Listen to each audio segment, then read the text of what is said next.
Halo sobat, senang dapat kembali bertemu dengan Anda. Apa kabar? Semoga sukacita dan kabar baik adalah bahagian daripada kehidupan kita.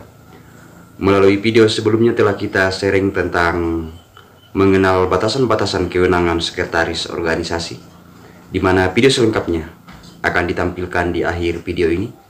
Dan kesempatan kali ini kita akan sharing tentang mengenal tips untuk mengelola informasi organisasi yang efektif. Oke guys, jangan kemana-mana karena kita akan bahas secara mendetail lewat video ini. Tetapi sebelumnya itu perkenankan saya menyampaikan terima kasih kepada sahabat dan teman-teman yang telah mendukung channel ini. Dan bagi sobat dan teman-teman yang baru melihat dan baru berkunjung ke channel ini, dimohon dukungannya sekiranya dapat menekan tombol subscribe-nya demi perkembangan dan perluasan channel ini.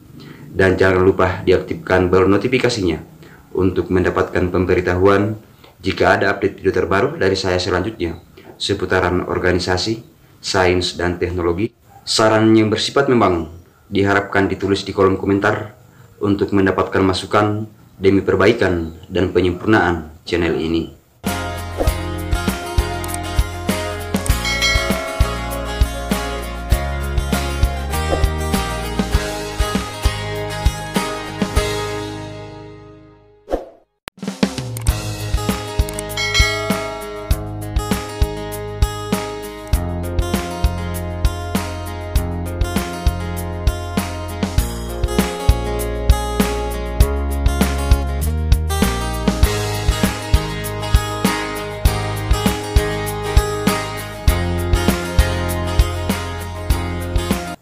Mengelola informasi komunikasi organisasi adalah suatu hal penting dilakukan oleh setiap organisasi.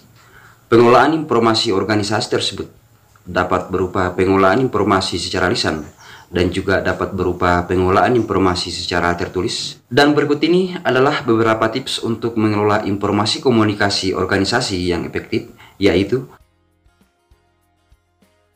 yang pertama adalah memastikan sarana komunikasi organisasi yang memadai. Sarana komunikasi organisasi tersebut dapat berupa sarana komunikasi secara lisan seperti media komunikasi dan juga dapat berupa sarana komunikasi secara tertulis. Sarana komunikasi tertulis dapat berupa administrasi kesekretariatan dan perlengkapannya.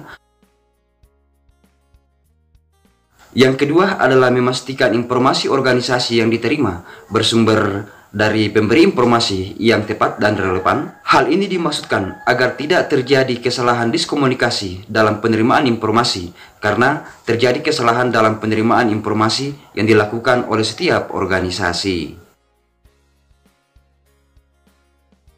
Yang ketiga adalah setelah memastikan bahwa sumber informasi yang diterima oleh setiap organisasi bersumber dari pemberi informasi yang tepat dan relevan, maka langkah selanjutnya adalah memahami informasi yang diterima oleh setiap organisasi, sehingga dengan demikian informasi organisasi tersebut dapat ditindaklanjuti dengan mudah.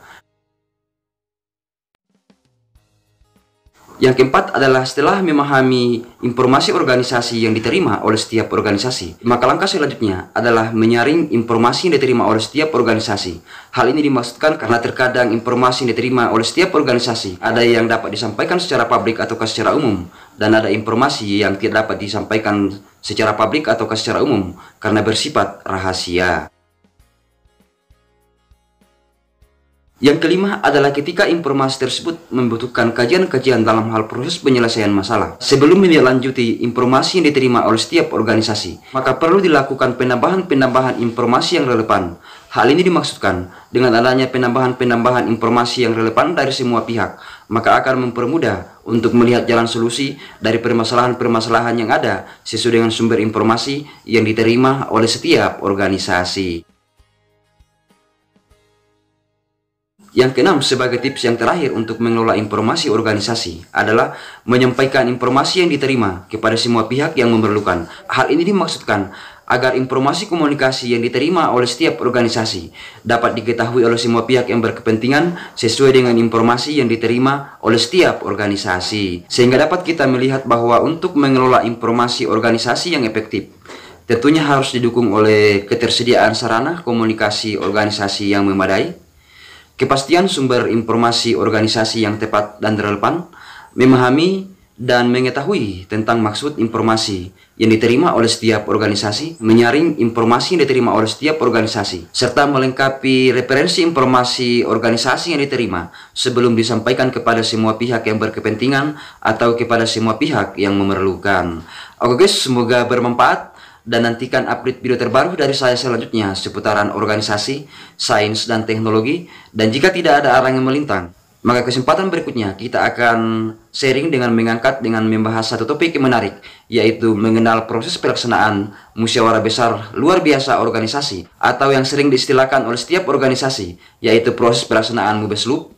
Salam kompak penuh persahabatan dan tetap semangat.